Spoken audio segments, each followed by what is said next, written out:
حضرت سیدنا حفص بن عبداللہ رحمۃ اللہ تعالی علیہ کا بیان ہے کہ میں نے امام المحدثین سیدنا ابو زرعہ رحمۃ اللہ تعالی علیہ کو ان کی وفات کے بعد خواب میں دیکھا.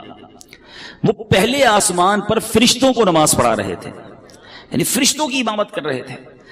تو میں نے ان سے دریافت کیا، اے ابو زرعہ، آپ کو ایسا انعام، ایسا اکرام کیوں ملا؟ آپ فرشتوں کی امام بن گئے. انہوں نے ارشاد فرمایا کہ میں نے اپنے ہاتھ سے 10 لاکھ حدیثیں لکھی ہیں، اور ہر حدیث میں عن النبی کے بعد صلی اللہ علیہ وسلم لکھا ہے. اور تم جانتے ہو کہ نبی رحمت صلی اللہ تعالی علیہ وسلم کا فرمان عالی شان ہے، جو مسلمان مجھ پر ایک مرتبہ درود شریف پڑھتا ہے، اللہ عز و جل اس پر 10 رحمتیں نازل فرماتا ہے.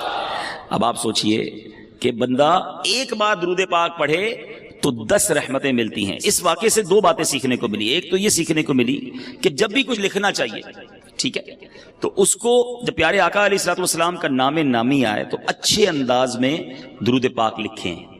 بعض لوگ یہاں بھی ڈنڈی مار جاتے ہیں، صاد لکھ دیتے ہیں. علماء کہتے ہیں صاد لکھنا نبی پاک کے نام کے بعد، یا صلعم لکھنا، یہ ناجائز اور حرام ہے. سارا دن تمہیں لکھنے میں کوئی جو ہے وہ تھکن نہیں ہوتی، پورے صفحے بھر دو. جب پیارے آقا کے نام کی باری آئے تو درود پاک پہ شارٹ فارم لکھنا ہے. ایسا نہیں کرنا چاہیے، ٹھیک ہے. اسی طرح اپنے نام کے ساتھ بھی جو ایم لکھ دیتے ہیں، محمد یوسف نام ہے تو ایم یوسف، یہ نہیں لکھنا چاہیے. یا تو پورا نام لکھیں، لیکن خاص طور پہ جب نبی پاک کی بات آئے تو پورا درود پاک لکھیں. اور علماء فرماتے ہیں جب تک وہ درود لکھا رہے گا، جب تک لکھنے والے کو ثواب ملتا رہے گا. بلکہ میں تو مشورہ دوں گا کہ جب آپ کی کوئی ڈائری ہو، کوئی ایسی کتاب ہو جو بڑی امپورٹنٹ ہو آپ کے لیے، آپ سنبھالیں گے بھی، خیال بھی رکھیں گے، تو اس کے پہلے صفحے پر اچھے انداز میں بسم اللہ الرحمن الرحیم بھی لکھیں، الصلاۃ والسلام علیک یا رسول اللہ صلی اللہ تعالی علیہ وسلم بھی لکھ دیں. یہ جب تک لکھا رہے گا آپ کو ثواب ملتا رہے گا. ہاں، اس کا خیال بھی رکھیں. ایک بات. دوسری، اس روایت سے کیا سمجھ آئی کہ ایک بار درود پڑھنے پر 10 رحمتیں، ٹھیک ہے. تو یہاں بہت سارے امپلائیز ہیں جو کام کرتے ہیں، بہت سارے ایسے ہیں جو مہمان ہیں. آپ سوچیں ہمارا سارا دن ٹھیک ہے مصروف گزرتا ہے، مگر بہت سارے کام ایسے ہیں جو ہم ہاتھوں سے کر رہے ہوتے ہیں، ہماری زبان فارغ ہوتی ہے. ہم چاہیں تو ہاتھ بھی کام کرتے رہیں اور زبان بھی نیکیاں کماتی رہے. اب جو ڈرائیونگ کر رہا ہے، گاڑی چلا رہا ہے، موٹر سائیکل چلا رہا ہے، زبان تو فارغ ہے نا. کئی بد نصیب گاڑی چلاتے ہوئے گانے گا رہے ہوتے ہیں، موٹر سائیکل چلاتے ہوئے بھی جناب گنگنا رہے ہوتے ہیں. کیا ہی اچھا ہو کہ میں گاڑی بھی چلا رہا ہوں تو زبان اللہ اور اس کے رسول کا نام لیتی رہے. اسکوٹر چلا رہا ہوں تو سارا راستہ درود پڑھتا آ جاؤں. سارے راستے رحمتیں برس رہی ہیں نا. اسکوٹر کا ایکسیڈنٹ ہو جاتا ہے لوگوں کا، معاذ اللہ بعض اوقات گاڑی کا ایکسیڈنٹ ہو جاتا ہے، کبھی کیا پرابلم ہو جاتی ہے. ارے اللہ کے بندے، تمہاری زبان درود پڑھتی رہے گی، رحمتیں نازل ہوتی رہیں گی، سفر بھی حفاظت سے گزرے گا. آپ آفس میں، فیکٹری میں کام کر رہے ہیں، لیبر ہیں، جو بھی کام کرتے ہیں، آپ ہاتھ سے کام کر رہے ہیں، ہاتھ کام کر رہے ہیں، زبان درود پڑھ رہی ہے، اس میں تو حرج نہیں ہے نا. درود کتنا آسان. الصلاۃ والسلام علیک یا رسول اللہ، یہ بھی درود پاک. صلی اللہ تعالی علی محمد صلی اللہ علیہ وسلم، یہ بھی درود پاک. کتنی دیر لگتی ہے؟ تو پڑھتے جائیں نا، رحمتیں لوٹتے جائیں. صبح و شام آپ پر رحمتیں برستی رہیں گی. اللہ نے چاہ بیماریاں دور ہو جائیں گی، پریشانیاں دور ہو جائیں گی. تو نیت کریں. ہمارے بزرگان دین کتنا اللہ کا ذکر اور درود کرتے تھے، زبان کا کتنا پیارا استعمال کرتے تھے. ایک بزرگ کے بارے میں آتا ہے، آپ جدھر سے گزرتے تھے نا، درود پاک پڑھتے پڑھتے گزرتے یا ذکر اللہ کرتے کرتے گزرتے. ایک بار ایک راستے سے گزرے، دوبارہ آئے، دوبارہ اسی راستے سے گزرے. تو کسی نے کہا حضرت ابھی تو گزر کے گئے تھے. فرماتے ہاں گزر کر گیا تھا، مگر اس راستے سے اللہ کا ذکر کرنا بھول گیا تھا. میں چاہتا ہوں میں جس گلی سے گزروں، جس سڑک سے گزروں، اللہ کے ذکر کا اس سڑک کو، اس زمین کو گواہ کرتا ہوا جاؤں. ہم کیا کرتے ہیں؟ ہم اللہ کی زمین کو گناہوں کا گواہ کرتے ہیں. کبھی کدھر جا کر گناہ کرتے ہیں، کبھی کدھر جا کر گناہ کرتے ہیں، کبھی کس ملک میں جا کر گناہ کرتے ہیں، کبھی کس شہر میں جا کے گناہ کرتے ہیں. چھپ چھپ کر گناہ کرتے ہیں، سمجھتے کوئی نہیں دیکھ رہا. یہ زمین گواہی دے گی. یہ زمین قیامت کے دن اپنے رازوں کو اگلے گی. بندہ اس وقت کیا کرے گا جب زمین کہے گی مولا مجھ پر گناہ کیے، اس بندے نے مجھ پر بیٹھ کر شراب پی، مجھ پر بیٹھ کر جھوٹ بولا، میرے اس زمین کے حصے پر بیٹھ کر بدکاری کی، بے حیائی کی. کدھر جائیں گے؟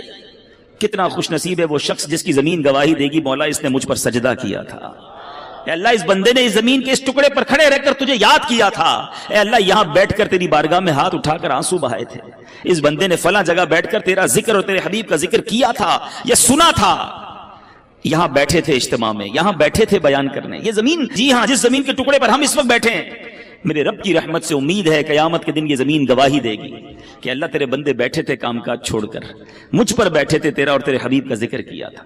ایسے گواہ بناؤ نا. اللہ کی زمین کو بزرگان دین کا طریقہ رہا کہ دنیا میں جس ملک یا جس شہر جاتے ادھر جا کر نوافل پڑھا کرتے کہ میری گواہ ہو جائے. آپ مسجدوں میں جایا کرتے ہیں, لالچ ہونی چاہیے کہ یار کوئی مسجد نظر آئے عاشقان رسول کی, بندہ کہ یار یہاں جا کے ایک نماز پڑھ لو, 2 رکعت پڑھ لو, یہ مسجد بھی گواہ ہو جائے. مسجد نبوی شریف جاؤ نا, یا مسجد الحرام, مبارک مسجدوں میں جب بھی جاؤ, مسجد قباء جاؤ, اللہ آپ کو بار بار جانا نصیب کرے. جب ادھر جاؤ نا, جگہ بدل بدل کے نفل پڑھتے رہا کرو, نفل پڑھتے رہا کرو. کوشش کرو کہ ہر پلر پر 2 رکعت نفل پڑھ لوں, تو مسجد نبوی کا ہر ستون قیامت کے دن گواہی دے گا, مولا اس بندے نے میرے پاس آ کر تجھے سجدہ کیا تھا. یہ وہ لالچ ہے جو مجھے اور آپ کو ہونی چاہیے نا. لوگ کہتے ہیں فلاں ملک چلتے ہیں, کیوں؟ ادھر عیاشی کریں گے. یار فلاں ملک میں بڑا مزہ آتا ہے, وہاں بڑی انجوائمنٹ, وہاں بڑی بے حیائی. سوچو تم جگہ جگہ جا کر اپنے گناہ کا گواہ کر رہے ہو. اللہ کے بندے کتنا ذکر کرتے, ان کو اپنے وقت کی قدر تھی. سیدنا جنید بغدادی رحمت اللہ تعالی علیہ, کتنا بڑا نام ہے. آپ کے بارے میں آتا ہے کہ آپ اتنا اللہ کا ذکر کرتے, آپ کی زبان ہر وقت ذکر الہی سے تر رہتی. تو ایک بار آپ نائی کے پاس گئے, مونچھیں ترشوانے. نائی کہتا ہے حضور خاموش ہو جائیے تھوڑی دیر, آپ پڑھے جا رہے ہیں, اب میں نے مونچھیں کاٹی تو آپ کے ہونٹ کو کٹ لگ جائے گا, ہونٹ کو زخم لگ سکتا ہے. آپ فرماتے ہیں تم اپنا کام جاری رکھو, میں اللہ کا ذکر نہیں چھوڑ سکتا. ہونٹ کٹتے ہیں تو کٹ جائیں, میں اللہ کا ذکر کرتا رہوں گا. ایک ایک لمحہ ان کے لیے قیمتی تھا نا. وہ جانتے تھے کہ سب کو دنیا سے جانا ہے, اور جانے سے پہلے بہت ساری نیکیاں جمع کر لوں میں, یہ ذہن تھا. ہم کہتے ہیں یار سیزن لگا ہوا ہے, زیادہ سے زیادہ کما لو, اوور ٹائم کا ٹائم آیا ہے, سیٹ نے بولا ہے جتنا اوور ٹائم لگاؤ گے اتنے پیسے زیادہ دوں گا, محنت کرو پیسے کما لو. ہم اوور ٹائم, ہم دنیا کے پیچھے پڑے ہوئے ہیں. میں نہیں کہتا نوکری نہ کرو, میں نہیں کہتا رزق حلال نہ کماؤ, کمائیے, مگر مجھے ایک بات کا جواب چاہیے. میں دنیا کے لیے تو محنت کر رہا ہوں, کیا آخرت کے لیے مجھے الگ ٹائم ملے گا, ایکسٹرا ٹائم ملے گا؟ گھر پہ کوئی نوٹس آئے گا کہ جناب اب آپ کی دنیا میں 3 مہینے رہ گئے, اب آخرت کی تیاری کر لیجئے. ایسا نہیں ہوتا. اچانک سڈنلی صبح گھر سے زندہ نکلتا ہے اور شام جنازہ گھر پہ آتا ہے. ایسا نہیں ہوتا, آپ کے سامنے بھی ہوتا ہے نا. اب بتاؤ جو صبح سے شام ایک ہی ذہن لے کر بیٹھا ہے, دنیا دنیا مال, اس کی آخرت کب بہتر کرے گا وہ؟ تو پلیز سمجھیے اس بات کو, دنیا میں رہ کر ہی مجھے اور آپ کو اپنی آخرت بنانی ہے. دیر از نو ایکسٹرا ٹائم. الگ سے کوئی پورشن نہیں ہے کہ 24 گھنٹے تمہارے, تمہاری فیملی, تمہاری کاروبار, نوکری کے لیے, اگلے 12 گھنٹے ایکسٹرا دیے جا رہے ہیں آخرت کے لیے. نہیں, انہی ڈبل 12 گھنٹوں میں سے مجھے قبر روشن کرنی ہے. اسی وقت میں مجھے اپنی آخرت کے لیے بھی خزانہ جمع کرنا ہے. جس بندے کو اوور ٹائم کی فکر ہے, اس کو آخرت میں زیادہ اعمال لے جانے کی فکر کیوں نہیں ہے؟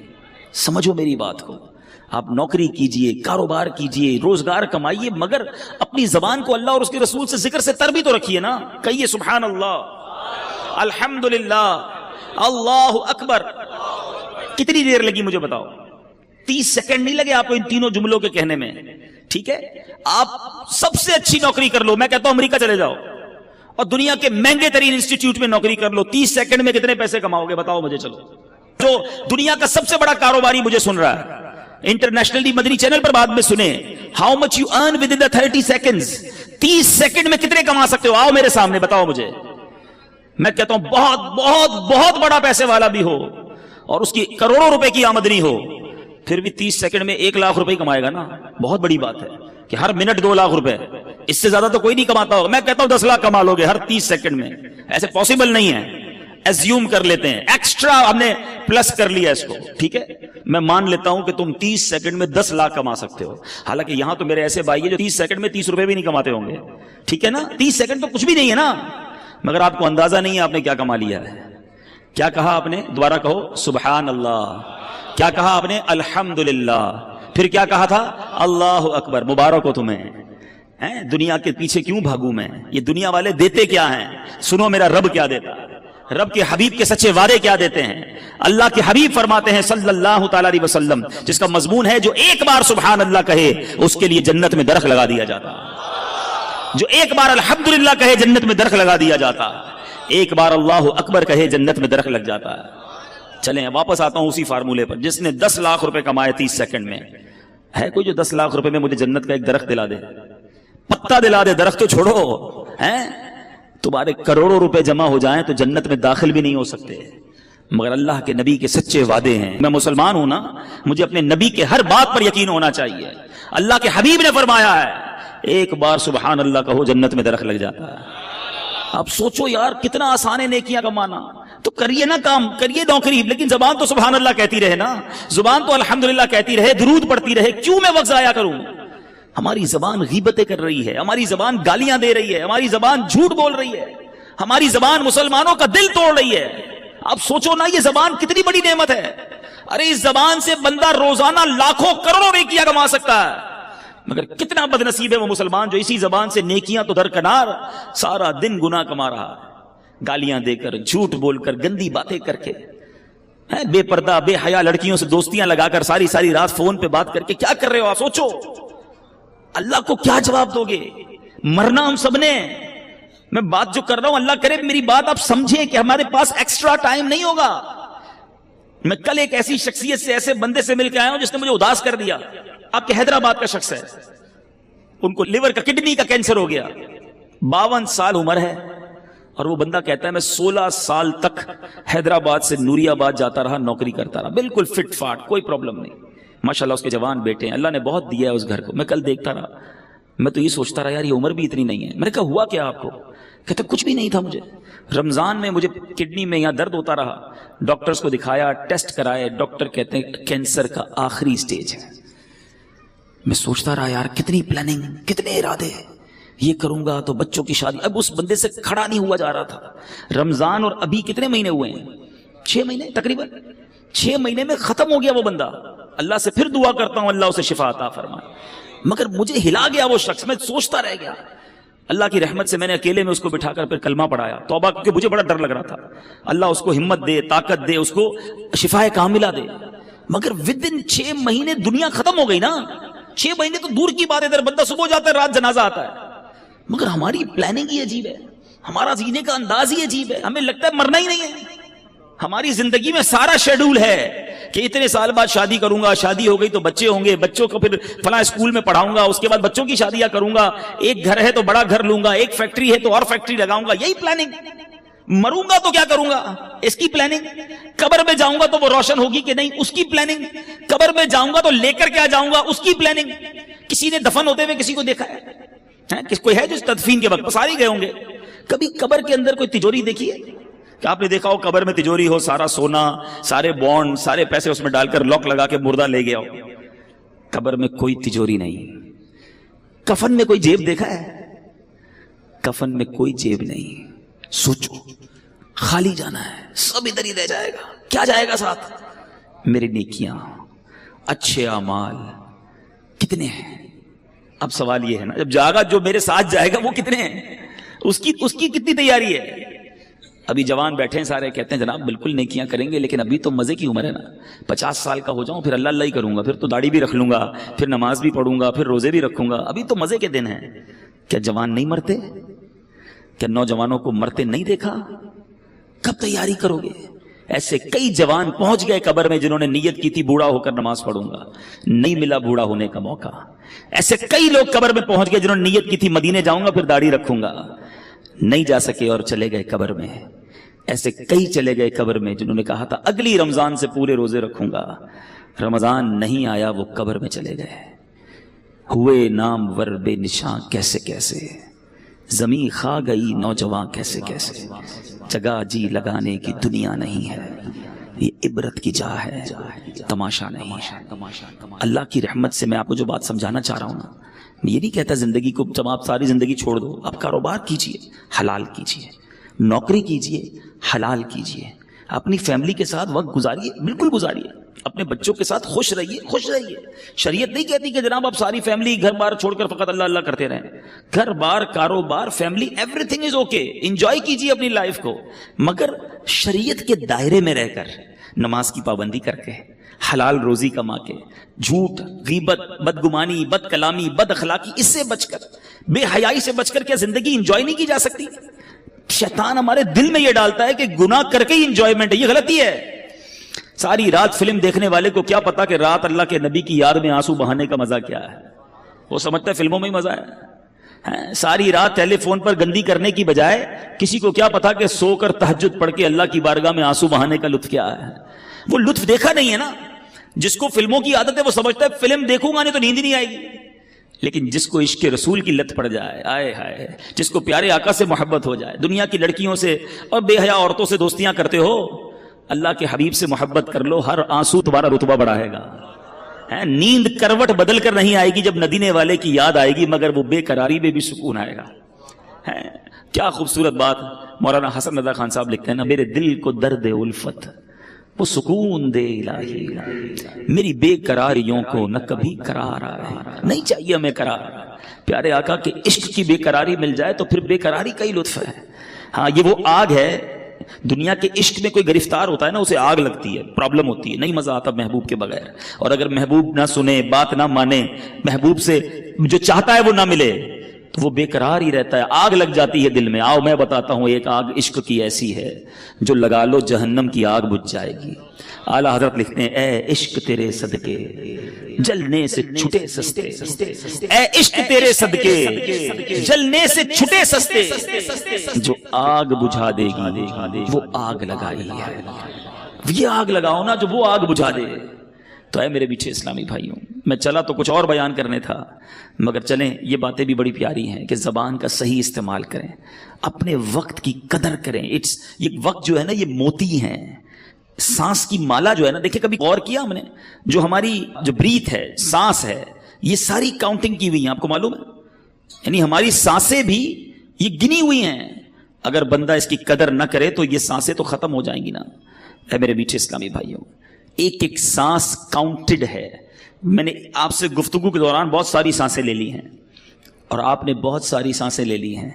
یہ اتنی سانسیں میری ختم ہو گئیں، اب نہیں پتا کتنی باقی ہیں. ہم سب کا موت کا وقت مقرر ہے، ڈیسائیڈڈ ہے، ہمیں نہیں پتا. اچھا پتہ ہے موت کا وقت بھی مقرر ہے اور موت کی جگہ بھی مقرر ہے. بندہ کسی نہ کسی بہانے سے ادھر پہنچتا ہے. آپ نے دیکھا ہوگا نہیں چاہتے جاتے بھی کسی کی گاڑی میں بیٹھ جاتا ہے، یا اچانک کسی گاڑی سے اتر جاتا ہے. جو اتر جاتا ہے وہ بچ جاتا ہے، جو بیٹھ جاتا ہے وہ چلا جاتا ہے. سنا ہوگا نا. کیا تھا؟ وقت مقرر تھا. جو اتر گیا اس کا ٹائم نہیں آیا تھا. اٹ مینز آگاہ اپنی موت سے کوئی بشر نہیں، آگاہ اپنی موت سے کوئی بشر نہیں. سامان 100 برس کا ہے، پل کی خبر نہیں. اب سوچئے میرے میٹھے اسلامی بھائیوں، جب پل کی خبر نہیں ہے تو پھر برسوں کی فکر کیوں کرتے ہو؟ پتہ ہے صبح جب ہوتی ہے تو دن کیا اعلان کرتا ہے؟ ابھی دن نکلا ہوا ہے نا. پیارے آقا علیہ الصلوۃ والسلام فرماتے ہیں جب روز صبح سورج طلوع ہوتا ہے، نکلتا ہے، تو اس وقت دن یہ اعلان کرتا ہے کہ آج کوئی اچھا کام کرنا ہے تو کر لو، میں پھر پلٹ کر نہیں آؤں گا. آج کا دن کل نہیں آئے گا، پھر کبھی نہیں آئے گا ہماری زندگی میں. لیکن ہمیں احساس ہی نہیں ہے. آپ میں سے بہت ساروں نے اسٹوڈنٹ لائف گزاری ہوگی نا، اسکول کی لائف گزاری ہوگی، مدرسے میں پڑھے ہوں گے. جب امتحان آتے تھے تو کیا کرتے تھے؟ بالکل امتحان قریب آ جاتا تھا، ٹینشن. بعض طلبہ کو نیند نہیں آتی تھی، یار کل کیا ہوگا، امتحان کیسے دیں گے. رات بھر جا کے تیاری، دوستوں کو بلایا، فون کیا، نوٹس لیے. جیسے جیسے امتحان قریب آتا گیا طالب علم کی بے چینی بڑھتی گئی. ہم بھی تو ایک امتحان کے قریب ہو رہے ہیں. آپ کو معلوم ہے ہر گزرتا دن ہم قبر کے قریب ہو رہے ہیں. یہ تو طے ہے نا. برتھ ڈے بناتے ہیں لوگ، بڑا خوش ہوتے ہیں. ایک سال جناب 40 سال کا ہو گیا، اللہ کے بندے ایک سال تیری زندگی سے کم ہو گیا. ہیپی نیو ایئر مناتے ہیں. آج تک سمجھ نہیں آئی، تاریخ بدلتی ہے، ہم بھی وہی رہتے ہیں، ملک بھی وہی رہتا ہے، موسم بھی وہی رہتا ہے. کس بات کی خوشی ہے بھائی؟ اور اس ہیپی نیو ایئر کے نام پر جو طوفان بدتمیزی، حرام کام ہو رہے ہیں، کس چیز کی خوشی ہے؟ اللہ کے بندوں اور موت کے قریب ہو رہے ہو. تمہیں تو فکر بڑھنی چاہیے تھی. امتحان کی ڈیٹ قریب آتی تھی، ہم بے چین ہو جاتے تھے. ہر روز میں قبر کے قریب ہو رہا ہوں، کبھی تو بے چینی ہو. ایک بار ایک باپ اور بیٹا سوئے ہوئے تھے. بیٹا رات کو اٹھ گیا، رات کو اٹھ کر رونے لگا.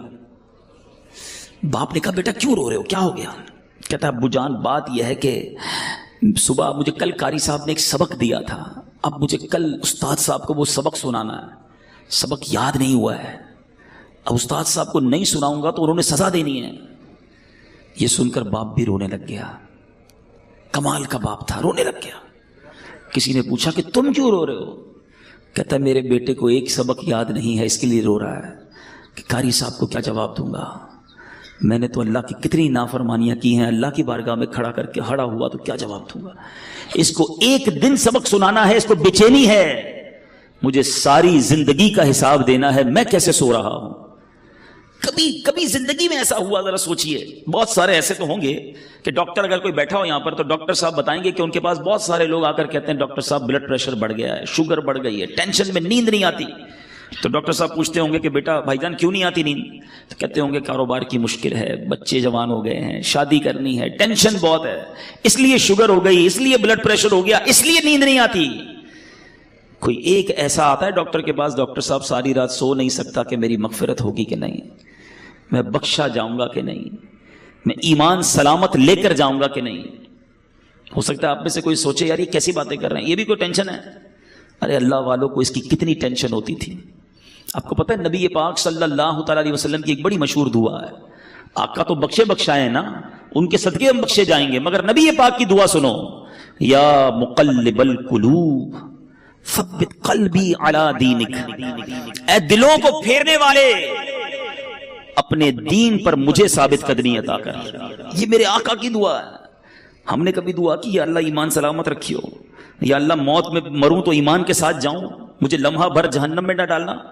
بہت سارے غوث پاک کے چاہنے والے بیٹھے ہوں گے، قادریوں سنو، پیران پیر دستگیر سیدی غوث اعظم کیا فرماتے۔ عید کا دن تھا، لوگ خوشیاں منا رہے تھے، نیو ایئر منانے والوں سنو، برتھ ڈے پر ناچنے والوں سنو، غوث پاک کہتے ہیں آج عید کا دن ہے، عید کا دن ہے۔ عبد القادر کے لیے عید کا دن وہ ہوگا جب اپنا ایمان سلامت لے کر دنیا سے جائے گا۔ حضرت شیخ عبد القادر جیلانی کا یہ عالم ہے۔ عمر فاروق رضی اللہ تعالیٰ عنہ خلیفۃ المسلمین امیر المومنین، وہ عمر ہے۔ حضرت عمر کا مرتبہ یہ ہے کہ میرے آقا فرماتے میرے بعد کوئی نبی ہوتا تو عمر ہوتا۔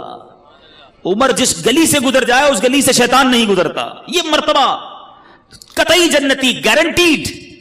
مگر عید کے دن مدینے والوں نے کہا چلو حضرت عمر سے ملتے ہیں، ان کو بھی مبارکباد دیتے ہیں۔ حضرت عمر کا گھر کا دروازہ کھٹکھٹایا گیا، دروازہ کھلتا ہے، حضرت عمر باہر آتے ہیں، آنکھوں میں آنسو ہیں۔ لوگ حیران، اے عمر آج تو عید کا دن ہے، آج آنکھوں میں آنسو کیسے؟ حضرت عمر کہتے ہیں عید تو ان لوگوں کے لیے ہے جن کے روزے قبول ہو گئے، جن کی نمازیں قبول ہو گئیں۔ عمر نہیں جانتا کہ اس کی عبادتیں مقبول ہوئیں یا منہ پر مار دی گئیں۔ یہ حضرت عمر، یہ غوث اعظم۔ میں اور آپ تو گناہوں کے انبار ہیں سر پر، مگر کوئی شرمندگی نہیں ہے، کوئی ٹینشن نہیں ہے، کوئی دعا نہیں ہے، کوئی جس کو کہیں جھرجھری آ جائے کہ یار بنے گا کیا میرا۔ مزے ہیں، گل چھڑنے ہیں، پلاننگز ہیں، آج کدھر گھومنے چلنا ہے، سنڈے کو کدھر چلنا ہے، آؤٹنگ کدھر کرنی ہے، چھٹیوں میں کیا کرنا ہے، پورے دن میں نماز پڑھنی ہے کہ نہیں، اس کی کوئی پلاننگ نہیں۔ سوچئے، خدا کے واسطے سوچئے، ہم سب کو مرنا ہے، یہ وہ حقیقت ہے جس سے انکار نہیں کیا جا سکتا۔ موت ایک ایسی حقیقت ہے کہ دنیا کا ہر مذہب، دنیا کی ہر قوم اس کو مانتی ہے کہ مرنا پڑے گا، کسی کو اس سے کوئی جس کو کہیں فرار نہیں ہے۔ میں آج بیان کے آخر میں آپ کو سرور کائنات علیہ الصلوۃ والسلام کی ایک حدیث سنانا چاہتا ہوں۔ یقین کریں میرے آقا کے سارے ہی فرمان بڑے نرالے ہیں، بڑے پیارے ہیں، ایک ایک لفظ موتی کی مانند ہے۔ وہ کہتے ہیں نا کوزے میں دریا کو بند کر دینا، میرے آقا تو پورا سمندر بند فرما دیتے ہیں۔ سنو نبی پاک کی حدیث، چند لائنیں ہیں مگر زندگی کا اصول بیان کر دیا۔ آقا فرماتے ہیں اغتنم خمسن قبل خمسن، 5 چیزوں سے پہلے غنیمت جانا۔ وہ کون سی 5 ہیں؟ غور سے سنیے۔ فرماتے ہیں شبابک قبل حرمک، جوانی کو بڑھاپے سے پہلے غنیمت جانا۔ بہت سارے میرے سامنے جوان بیٹھے ہیں، مدنی چینل پر نوجوان سن رہے ہوں گے، بندہ کہتا ہے جوانی تو دیوانی ہوتی ہے، مزے کرو۔ یقین کرو یہ بڑی نعمت ہے، پوچھو ان بوڑھوں سے، اب نہیں ہے وہ ہمت جو پہلے تھی، اب بیماریاں آ گئی ہیں۔ اللہ نے جوانی دی ہے، پیر سلامت دیے ہیں، پیروں پہ کھڑے ہو کے نماز پڑھ لو، پھر بیٹھ کر بھی مشکل ہو جائے گی۔ اللہ نے جوانی دی ہے، زیادہ روزے رکھ لو۔ اللہ نے جوانی دی ہے، اس جوانی میں خوب دین کی خدمت کر لو۔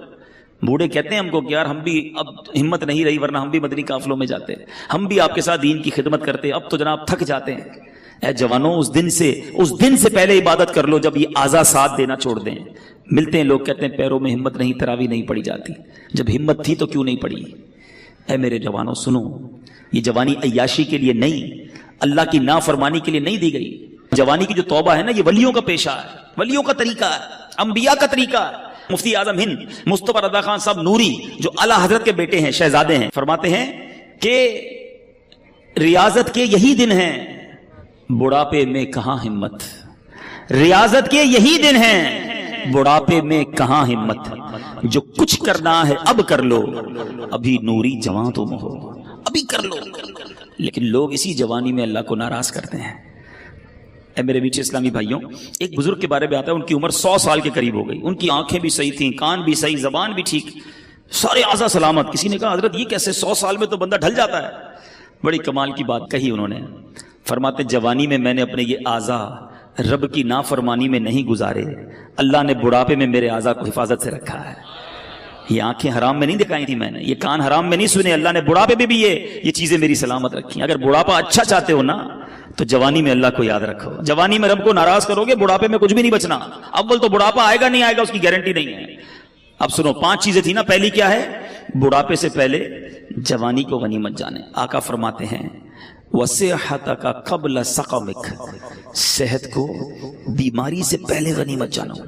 اگر آج اللہ نے صحت دی ہے نا، پوچھو ان سے جو ہاسپٹل میں پڑے ہیں۔ میں نے ابھی تو آپ کو ایک مریض کی بات بتائی نا، 52 ایئرز میں ختم، پتہ نہیں کب ہمارے ساتھ کیا ہو جائے۔ اللہ ہمیں ہمیشہ محفوظ رکھے بیماریوں سے، ہاسپٹل کے، عدالتوں کے، جیلوں کے چکروں سے محفوظ رکھے۔ مگر بیمار بھی تو ہوتے ہی ہیں نا لوگ، کسی کے ڈائلسس ہو رہے ہیں، کہ شوگر کا مریض ہو گیا، کوئی بلڈ پریشر کا، کسی کوئی کھا بھی نہیں سکتا۔ ابھی پچھلے دنوں کی بات ہے، ہمارے ایک بہت اچھے دوست ہیں، وہ ایک بلینر کی بات بتا رہے تھے۔ بلینر، ملینر یعنی اربوں پتی شخص، کہتے بہت بڑی پارٹی ہے، بہت بڑا بزنس ہے۔ وہ بزنس مین سے ملاقات ہوئی ان کی، کہتے ہیں یار اس کی شاپ، اس کی جو آفس تھی، اس کے باہر فٹ پاتھ پر ایک بندہ روٹی کے اوپر ڈال ڈال کر کھا رہا تھا۔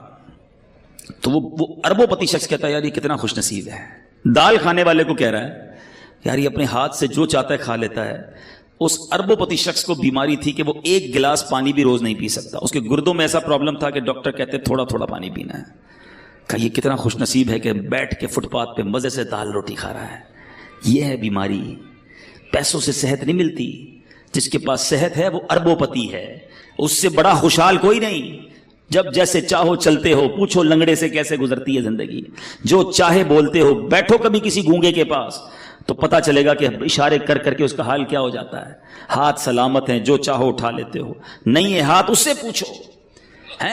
بہت پیسہ ہے مگر کھانا سامنے پڑا ہے اور نالیوں سے خوراک ڈالی جا رہی ہے، کیا فائدہ اس پیسے کا؟ صحت سے بڑھ کر کوئی نعمت نہیں ہے، مگر یہ صحت اللہ نے اس لیے دی کہ اس کی نافرمانی کی جائے۔ تم اللہ کا شکر ادا کرو، صحت میں نیکیاں کرو، وہ رب تمہیں بیماریوں سے محفوظ رکھے گا۔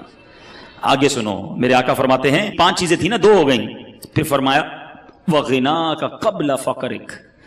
آقا فرماتے ہیں مالداری کو، فقیری سے پہلے غنیمت جانو۔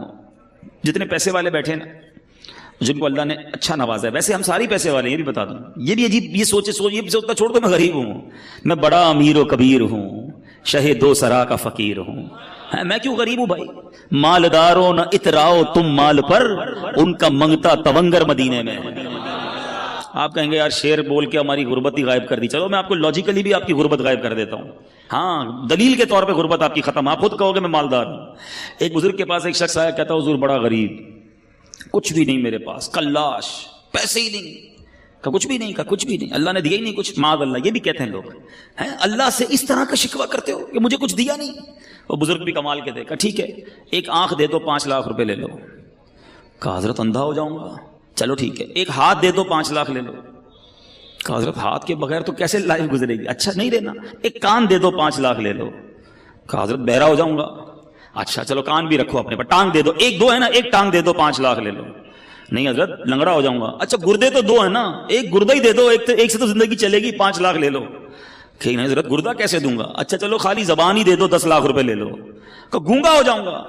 کہ اللہ کے بندے کہتا ہے اللہ نے کچھ نہیں دیا، لاکھوں کی پراپرٹی لے کے گھوم رہا ہے۔ اب بتاؤ غریب ہو؟ اربوں روپے کا بھی بندہ نہیں بنتا۔ ہاں اربوں روپے سے بندہ نہیں بنتا، اللہ نے مجھے بنا دیا فری میں، پھر بولتے ہو غریب ہوں۔ اللہ کا ہر حال میں شکر ادا کرو۔ لیکن جس کے پاس پیسے ہیں نا وہ بھی غنیمت جانے۔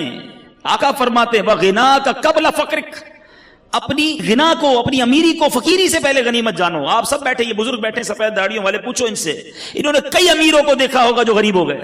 زیرو ہو جاتا ہے بندہ، اچانک چکر گھومتا ہے. اور ان امیروں کو بھی ہم نے دیکھا، وہ سر پکڑ کے کہتے ہیں یار بڑا پیسہ تھا اس زمانے میں، کاش مسجد بنا لیتا، کاش اس کو پیسہ اللہ کی راہ میں دیتا، میں خوب دین کا کام کرتا. بھائی ابھی کر لو نا جس کے پاس ہے. یہ شیطان ہے جو تمہیں کہتا ہے ابھی اگلا کاروبار سیٹ ہو جائے پھر اللہ کی راہ میں دوں گا. کئی لوگوں نے کئی سالوں کی زکات روکی ہوتی ہے، معاذ اللہ، حرام، جہنم میں لے جانے والا کام. آپ گناہگار ہو رہے ہیں. بندہ کہتا ہے یار ابھی نکالوں گا تو بہت پیسے نکل جائیں گے، بس فیکٹری لگا لوں پھر 2 سال کی ایک ساتھ نکال دوں گا. اچانک کوئی پرابلم آتی ہے، بندہ خود زکات لینے والا بن جاتا ہے. نہ کرو ایسا. جس کو اللہ نے دیا ہے جمع کروا دو. یہ جملہ یاد رکھنا جو میں کہہ رہا ہوں، اپنے ہی اکاؤنٹ میں جمع کروا دو. آپ کے یہاں کمیٹی ڈالی جاتی ہے حیدرآباد میں، BC، ہم کمیٹی بھی کہتے ہیں، صحیح نا؟ کیوں ڈالتے ہو؟ یار تھوڑے تھوڑے جمع ہو جائیں گے، کبھی بچوں کی شادی میں کسی کام میں کام آئیں گے. ایسا ہی ہے یہ جو اللہ کی راہ میں خرچ کرنا ہے نا، یہ مدنی کمیٹی ہے. ہاں جمع کرواتے جاؤ، آخرت میں ملٹی پلائی ہو کر ملیں گے. اور یہ میں نہیں کہہ رہا، حدیث قدسی سناتا ہوں. اللہ کے حبیب فرماتے ہیں کہ رب ارشاد فرماتا ہے، اس کا مضمون یہ ہے، اے ابن آدم، سنو الفاظ، سننا ایمان تازہ ہو جائے گا. ادھر ادھر کی انشورنس کرانے والوں سنو. اللہ فرماتا ہے اے ابن آدم، اپنا مال میرے پاس جمع کروا دے. اللہ فرما رہا ہے، مال بھی اللہ کا ہے، پھر بھی فرماتا ہے تیرا مال میرے پاس جمع کروا دے. نہ جلے گا، نہ ڈوبے گا، نہ کم ہوگا. گارنٹی دیکھو، نہ جلے گا، نہ ڈوبے گا، نہ کم ہوگا، بلکہ میں تجھے اس دن لوٹاؤں گا جب تجھے ایک ایک نیکی کی ضرورت ہوگی. یا تو میرے اکاؤنٹ میں جمع ہو گیا نا، جتنا دوں گا جمع ہو رہا ہے. عقل مند ہے وہ شخص، یقین کریں عقل مند ہے. لوگ 2.5% زکات نکال کے بریک لگا دیتے ہیں کہ دے دی نا بھائی. اسلامی بھائی کو جواب دیتے ہیں بھائی اس سال کی زکات پوری ہو گئی، اگلے سال آنا. وہ اللہ کے بندو، اللہ نے دینا بند کر دیا؟ وہ دیے جا رہا ہے، تم بھی دیے جاؤ. روایتوں کا مضمون ہے گن گن کر خرچ نہ کرو، ورنہ وہ رب کریم بھی تمہیں گن گن کر عطا فرمائے گا. جب وہ بغیر گنے دیے جا رہا ہے تم بھی دیتے جاؤ. تم دے کر احسان نہیں کر رہے. یہ جتنے اسلامی بھائی بیٹھے نا، اچھا یہ بھی ایک پرابلم ہے. اب لوگ کہیں گے یار یہ بہت اچھا بیان ہے، مگر یہ تو فیکٹری کے مالک صاحب کے لیے، ہمارے لیے تھوڑی ایسی تو نوکری کرتے ہیں، ہم کیا دیں گے؟ یہ گڑبڑ ہے. ہر انسان کو اپنی حیثیت کے مطابق دینا چاہیے، چاہے 2 روپے دیں، چاہے 10 روپے دیں، چاہے 100 روپے دیں. میں یہ کوئی نہ سمجھے کہ دعوت اسلامی کے لیے چندہ لینے بیٹھا، ہمیں نہ دو بھائی. کہیں بھی اچھی جگہ پر اللہ کی راہ میں خرچ کرنے کی عادت ڈالو. اپنے علاقے کی عاشقان رسول کی مسجد کے ڈبے میں ڈال دو، مگر دیتے رہو. یہ آپ کا ہے جو جمع ہو رہا ہے. لوگ یہ دینے میں جو ہے نا، اس میں بخل نہیں کرنا چاہیے. اب میں اس کو ایک اور حکایت کے ذریعے سمجھاؤں گا تو بات اور سمجھ آ جائے گی. ایک ملک میں ایک بادشاہ نے مقابلہ کیا، ایک کمپٹیشن اناؤنس کیا. بڑا عجیب مقابلہ تھا، اور وہ مقابلہ یہ تھا کہ پورے ملک میں سب سے بڑا بے وقوف کون ہے. بڑا عجیب مقابلہ، بے وقوفی کا بھی مقابلہ ہوتا ہے. چلو بادشاہ صاحب نے رکھوا لیا، ٹیسٹ ہوئے، امتحان ہوئے، مقابلے ہوئے، وزیروں نے سلیکٹ کیا کہ ہی از دا بگیسٹ فول، یہ سب سے بڑا بے وقوف ہے ہمارے ملک میں. بادشاہ نے کہا چیک کر لیا؟ کہا جناب چیک ہو گیا. بادشاہ نے اپنی سونے کی، ہیروں کی مالا اتاری، اس بے وقوف کی گردن میں ڈال دی. بے وقوف بھی چلا گیا، بادشاہ بھی کام میں لگ گیا. کچھ عرصے کے بعد اس بے وقوف کو پتا چلا کہ بادشاہ سلامت بیمار ہو گئے ہیں، اور شدید بیمار ہو گئے. وہ پہنچ گیا بادشاہ کے پاس. کہا بادشاہ کیا ہوا آپ کو؟ کہ بس اب تو زندگی آخری سٹیج پر ہے اور میں یہ دنیا چھوڑ کر جا رہا ہوں. تھا تو بے وقوف، اس کو تو نہیں پتا تھا دنیا چھوڑ کر جانے کا مطلب کیا ہے. کہتا اچھا کہیں اور جا رہے ہیں؟ بادشاہ کہتا ہے ہاں یہ دنیا چھوڑ کر دوسری دنیا میں جا رہا ہوں. کہا اچھا ایک بات بتائیں بادشاہ سلامت، آپ کے پاس میں نے دیکھا بڑے پیسے ہیں، بڑے موتی ہیں، ہیرے ہیں، جواہرات ہیں، جدھر جا رہے ہیں ادھر پیسے بھیج دیے نہیں بھیج دیے؟ بادشاہ کہتا ہے ادھر تو میرے پاس پھوٹی کوڑی بھی نہیں ہے. اچھا بادشاہ سلامت میں دیکھتا ہوں آپ کے آس پاس بہت سارے خادم، کنیز، غلام آگے پیچھے گھوم رہے ہوتے ہیں، جدھر جا رہے ہیں ادھر کچھ غلام، ادھر کچھ خادم ہیں کہ نہیں؟ بادشاہ کہتا ہے ادھر تو ایک بھی خادم نہیں ہے میرے پاس. اچھا بادشاہ نے دیکھ رہا ہوں آپ کا اتنا زبردست محل ہے، ایسے پیارے بیڈ روم ہے، اتنا بڑا بڑا گھر ہے، جدھر جا رہے ہیں ادھر بھی گھر بنا لیا کہ نہیں؟ تو بادشاہ کہتا ہے ادھر تو جھونپڑی بھی نہیں ہے. پتہ اس بے وقوف نے کیا کیا؟ اس نے اپنا ہار اتارا اور بادشاہ کے گلے میں ڈالا. کہا حضور مجھ سے بڑے بے وقوف تو پھر آپ ہوئے نا. آپ کو پتہ ہے دنیا چھوڑ کر جا رہے ہیں، نہ پیسے بھجوائے، نہ گھر بنایا، نہ اپنے نوکر بھجوائے، آپ کر کیا رہے ہیں؟ ہے یہ حکایت، اللہ کرے دل میں اتر جائے. تم نے ادھر گھر بنایا، ادھر گھر بنایا، ہم نے ادھر پیسے بنائے، ادھر پیسے بھجوائے. سوچو نا، اللہ نے تو دیے تھے بھجوانے کے لیے، ہم ادھر ہی رکھ کے بیٹھے ہوئے ہیں. یہ وہ پیسہ ہے جو تم ادھر بھجوا رہے ہو. آج بھجوا دو، کل کوئی نہیں بھجوائے گا پیچھے تمہارے. مرنے کے بعد بچے گل چھڑے اڑاتے ہیں. اللہ نے دیا ہے ہمت کرو اور جمع کرواتے وقت اللہ کا شکر بھی ادا کرو. یہ بھی بڑا پرابلم ہے, اللہ کی راہ میں دیتے ہیں دل پہ بھار پڑ جاتا ہے, یا اللہ. مجھے ملتے ہیں کئی لوگ ایسے, یار 10 لاکھ روپے زکات کیسے دے دوں. اللہ کے بندے, رب نے 4 کروڑ دیے ہیں تو 10 لاکھ زکات بنی ہے نا. شکر ادا کر, سجدہ کر اللہ کی بارگاہ میں, یا اللہ دینے والا بنایا تو نے, مجھے مانگنے والا نہیں بنایا. زکات دیتے وقت, صدقہ دیتے وقت بوجھ آتا ہے تمہارے دل پر, یہ میرے پیسوں کا نصیب ہے, یہ اللہ کی عطا ہے کہ مجھے اللہ نے دینے والا بنایا, اور میں دیتے وقت یہ سوچوں کہ میرا پیسہ مجھ سے دور ہو رہا ہے. اس پر اللہ کا شکر ادا کرو. فقیر ہونے سے پہلے غنیوں سنو, خرچ کرو اللہ کی راہ میں, غریبوں کی مدد کرو, اپنے پڑوسیوں کی مدد کرو, سب سے پہلے اپنے غریب رشتہ داروں کی مدد کرو. دیکھو انشاءاللہ اللہ کتنا دے گا, اور یہ 1-1 روپیہ تمہیں کام آئے گا قیامت کے دن. 1-1 روپیہ تمہیں جنت میں دے گا اللہ, اور ملٹی پلائی کر کے واپس دے گا. 1 روپیہ نہیں دے گا, وہ اپنے کرم سے خزانے عطا فرمائے گا. میرے نبی کی اس حدیث کو یاد کر لو. آگے سنو, میرے آقا فرماتے ہیں 3 باتیں ہو گئی. نبی پاک فرماتے ہیں وَفَرَاغَكَ قَبْلَ شُغْلِكَ, فراغت کو, مصروف ہونے سے پہلے غنیمت جانو. کئی اسلامی بھائی بہت فارغ ہوتے ہیں, جاب کی اس کے بعد شام کو فارغ. آپ کیا کرتے ہیں شام کو؟ کچھ بھی نہیں کرتا. اور اللہ کے بندے, کچھ قرآن پڑھ لو, کچھ تفسیر پڑھ لو, قرآن صحیح پڑھنا سیکھ لو, علم دین حاصل کر لو. اس فراغت کے ٹائم کو کچھ آخرت کے لیے خرچ کر لو. بعد میں جا کے جب احساس ہوتا ہے کہ یار کچھ بھی نہیں سیکھا اور اب ٹائم بھی نہیں ہے, ایسا نہ کرو. فراغت بڑی نعمت ہے. جس کے پاس ٹائم ہے اس ٹائم کو اچھے کام میں استعمال کر لو. آؤ نا, دعوت اسلامی آپ کے سامنے ہے, شامل ہو کر اپنی دنیا بھی بنا رہے ہو, آخرت بھی بنانا شروع کر دو. 20 گھنٹے دنیا کو دو, 4 گھنٹے آخرت کو دے دو. اچھا 4 زیادہ ہیں, 2 گھنٹے دے دو, 1 گھنٹہ دے دو. 23 گھنٹے آپ کے, 1 گھنٹہ تو آخرت کو دو نا. پکڑ لو دعوت اسلامی والوں کو, مجھے بتاؤ میں روز 1 گھنٹہ کیا کر سکتا ہوں. میں دین کا کام کرنا چاہتا ہوں, اللہ نے مجھے وقت دیا ہے, میں اس وقت میں کوئی سنتوں کی خدمت کر کے جانا چاہتا ہوں. مجھ سے کوئی ایسا کام لے لو جو میری مغفرت کا اور ثواب جاریہ کا باعث بن جائے. آؤ نا خود آ کے کام کرو. نہیں, فارغ ہے تو فلمیں دیکھنی ہے, فارغ ہے تو سوشل میڈیا پر بیٹھ جانا ہے, فارغ ہے تو ریموٹ لے کے ٹی وی دیکھنا ہے. خود سوچو, آپ اپنے وقت کو ضائع کر رہے ہو. مرنا ہے, وی ہیو ٹو ڈائی. کر لو جو کرنا ہے اسی دنیا میں. آخری بات میرے آقا فرماتے ہیں وَحَيَاتَكَ قَبْلَ مَوْتِكَ, زندگی کو موت سے پہلے غنیمت جانو. مرنے کے بعد ایک سبحان اللہ کہنے کا موقع بھی نہیں ملے گا. مرنے کے بعد ایک نماز پڑھنے کا موقع بھی نہیں ملے گا. بندہ مرنے کے بعد اللہ کی بارگاہ میں عرض کرے گا, مولا واپس بھیج دے, ایک سجدہ کر لوں, 2 رکعت پڑھ لوں. اے اللہ واپس بھیج, اب ساری زندگی نماز جماعت سے پڑھوں گا, اب تہجد بھی نہیں چھوڑوں گا, امامہ بھی پہنوں گا, داڑھی بھی رکھوں گا. یعنی یہ بھی ہو سکتا ہے وہ کہے. پھر چانس نہیں ملنا. کر لو جو کرنا ہے اس دنیا میں. اللہ کرے کہ دل میں اتر جائے میری بات, سمجھیے اس بات کو. دعوت اسلامی بہت پیاری, یقین کریں اللہ کی بہت بڑی نعمت ہے ہمارے لیے. یہ تحریک اتنی خوبصورت ہے کہ بزنس مین کو کہتی ہے بزنس بھی کرو, حلال طریقے سے کرو, اس کے بعد آؤ دین کا کام بھی کر لو.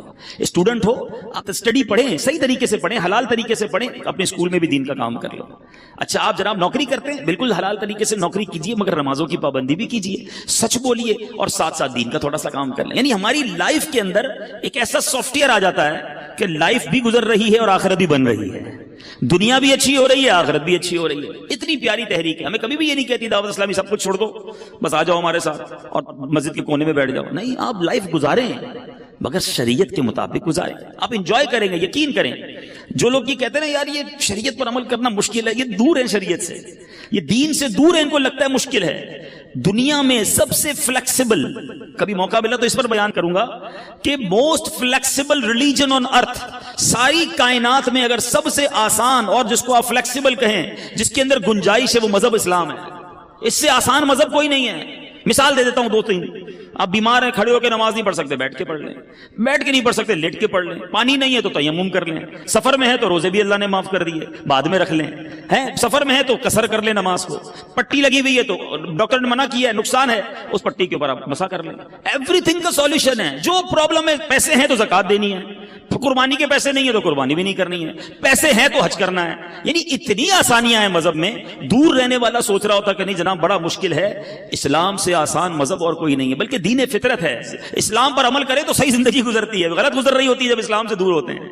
تو آ جاؤ, اے میرے میٹھے اسلامی بھائی، جو مالکان ہیں وہ بھی، جو مزدور ہیں وہ بھی، ہم سب مسلمان ہیں اور ہم سب کو اپنی آخرت کی فکر کرنی چاہیے۔ اللہ تعالیٰ آج جو بیان ہوا ہم نے سنا، اس پر عمل کرنے کی توفیق عطا فرمائے۔ اب پکی سچی پہلی نیت تو یہ کرنی ہے کہ آج کے بعد ہماری کوئی نماز قضا نہیں ہوگی۔ ایسا نہیں، ایسا نعرہ بلند کریں کہ شیطان ادھر سے بھاگ جائے، آج کے بعد ہماری کوئی نماز قضا نہیں ہوگی۔ ہاں، اب اگر فیکٹری میں مسجد ہے تو بڑی بنا لیں بھائی، اب نمازی بڑھ جائیں گے انشاءاللہ، ٹھیک ہے؟ اچھا، آج کے بعد جھوٹ نہیں بولیں گے انشاءاللہ، ٹھیک ہے؟ فقط حلال روزی کمائیں گے۔ ہاں، یاد رکھنا، حرام نہیں، اللہ حلال میں تمہیں برکت دے دے گا۔ جھوٹ بول کر جاب پر آنا، تاخیر سے آ کر بہانے بنانا، جھوٹی حاضری لگانا، سیٹ کو بنا لو گے، کیا کرے گا سیٹ؟ کچھ بھی نہیں کر سکتا ہے۔ اپنے سپروائزر کو ٹوسٹ کر لو گے، سپروائزر سے سیٹنگ بنا لو گے، مگر یہ چند سکے، چند روپے جہنم کے انگارے نہ بن جائیں۔ حلال کماؤ، اللہ اس تھوڑے میں بھی تمہیں برکت دے دے گا، بیماریاں نہیں ہوں گی، پریشانیاں نہیں ہوں گی، آسانیاں ہو جائیں گی۔ تو اللہ تعالیٰ مجھے اور آپ کو عمل کرنے کی توفیق عطا فرمائے۔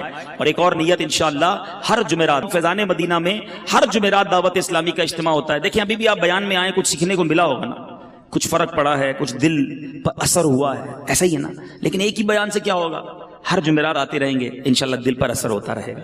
پتھر پر بھی کنٹینیو پانی گرتا رہے نا تو پتھر میں بھی سوراخ کر دیتا ہے، ہم بھی بار بار سنتے رہیں گے تو دل صاف ہو جائے گا۔ تو ایک تو مدنی چینل پابندی سے دیکھیں، اور ہر جمعرات انشاءاللہ آفندی ٹاؤن کے اجتماع میں آتے رہیں۔ اللہ تعالیٰ کی رحمت سے امید ہے کہ ہم بھی نیک بن جائیں گے، پرہیزگار بن جائیں گے، اللہ کے پسندیدہ بندے بن جائیں گے۔